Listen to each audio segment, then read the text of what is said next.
Consumable at refundable nga ba ang deposit? Or actually ang nakasulat sa batas, hindi ko mahanap yung section dun sa mga Republic Act. Parang may nabasa kasi ako na kailangan natin ibigay ng full yung deposit if ever na kailangan na umalis ng tenant. Pero yun nga, dahil meron naman nakasulat din sa Republic Act 9653 dun sa section 7 na tawag dito, yun nga yung kung mag-fail sa pagbayad or yung mga damages, pwede natin kunin yun o i-forfeit yung deposit. So yun nga yun, sabi sa batas na kailangan natin ibalik ng full yung deposit, pero nakasulat din doon na if ever na mag-fail sila ng pagbayad ng utilities and may mga damages is pwede natin i-forfeit. So technically depende na yon dun sa agreement or dun sa contract. So kailangan natin talaga i-indicate dun sa contract yung tungkol sa option nila, tungkol sa deposit nila, kasi pera pa rin nila yun. So may rights pa rin sila malaman kung para saan yun at kung saan gagamitin yun. Pero as landlord, as property owner, may right naman tayo para protektahan yung property natin, which is kasama na dun sa pag-protect yung pagkolekta ng mga payment sa lahat ng damages. Siyempre, pag ginamit nila yan, pinahiram natin yung unit, yung mismong leasing o yung pagpapaupa is parang pinahiram natin yung property natin, hindi yun sa kanila. So yes, nagbabayad sila ng rent, pero para hiramin lang yung property, hindi siya para angkinin. Sa atin pa rin yung property, so kailangan nila ingatan kasi sa atin yun eh. So yung kung ano yung naabutan nilang pintura, yung itsura, yung amoy, yung overall na look ng unit, yun din dapat ang iiwanan nila o pag-alis nila. Ganun din dapat ang itsura. So siguro pwede naman pag-usapan na kung gusto nila makuha yung deposit, pwede naman pag-usapan yun. Na halimbawa kailangan nila ng cash, tapos kailangan nila makuha yung deposit kasi gagamitin nila ulit pang deposit sa ibang lugar. Siguro pwede kayong mag-agree na o sige, lahat ng damages palitan nyo muna. O palitan nyo yung mga doorknob, palitan nyo yung mga napundin yung ilaw, palitan nyo yung mga nasira yung gripo, and then palitan nyo yung wall na mga nasira kung meron man, and then pinturahan nyo ng kumpleto lahat ng wall, yung ceiling ng bagong pintura. Kaya ako as landlord, hindi ko binibigay yung unit pag hindi ko siya na overall na pinturahan, kasi kailangan i-represent mo sa kanila yon na as new or good as new, parang ganun. So kailangan pag umalis sila, parang bago din, para pag may pumasok na iba na tenant is wala nang problema, titira na lang uli yung iba. So kasama din dun yung yung mga flooring, yung flooring ng kung naka-tiles man yun tulad sa CR, kailangan nila linisin yun na sobrang linis. So yun yung kailangan nilang gawin kung gusto nila makuha yung cash ng deposit. So ibig sabihin, gagastos sila ng pambiling pintura, gagastos sila ng pambili ng mga doorknobs kung nasira nila ng doorknobs, or kung nasira nila yung mga bintana nyo, kailangan nilang palitan yun, or kung nasira nila yung pinto ng CR nyo na madalas yan masira, yung mga hinges, yung bisagra, madalas yan masira pag hindi maingat yung mga tenant or yung gagamit. Then yung mga lights, kung may napundi dyan, dahil ginagamit nila yan, kasalanan nila yon.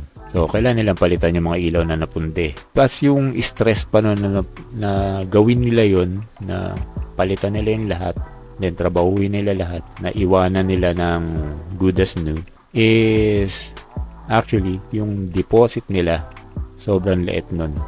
Mapapalaki sila ng gastos. So yung iba, pumapayag na lang talaga, i-forfeit na lang yan kesa sila yung gumawa lahat. So ganun yan.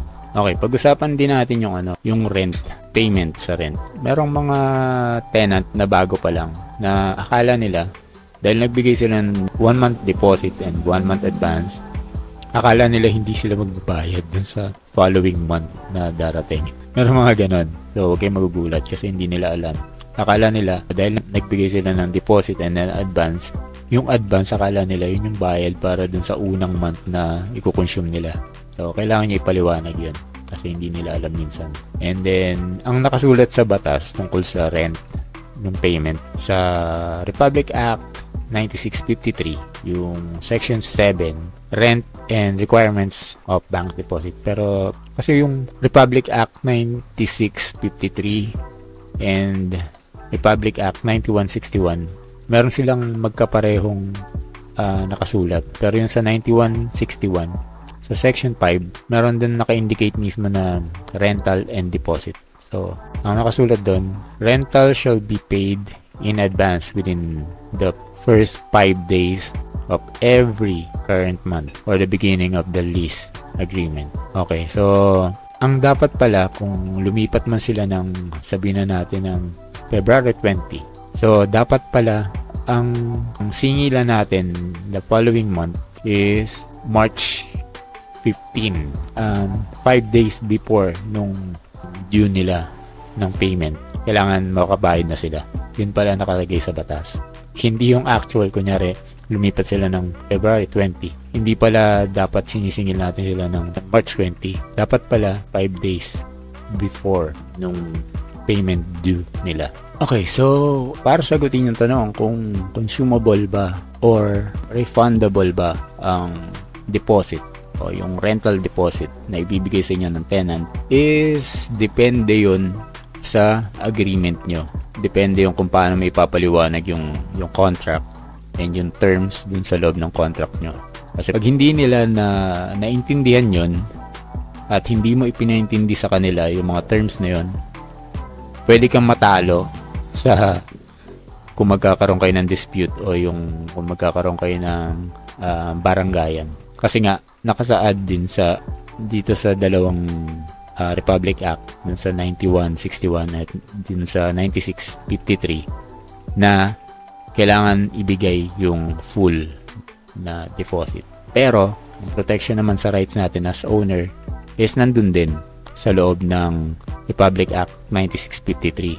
Yun yung sa loob ng Section 7 na in case yung na hindi makapagbayad ng rent, ng utilities, or may mga damages, pwede natin consider na forfeited yung yung deposit. So naka-indicate din doon. So kailangan nyo talaga ipaliwanag sa sa terms na lang. Doon na lang magtatalo sa terms ng agreement nyo or ng contract nyo para maproteksyonan nyo yung property nyo and yung rights nyo bilang landlord. So yun lang siguro sa ngayon. Subscribe or follow dito sa page or sa channel for more videos na tulad nito. Maraming salamat.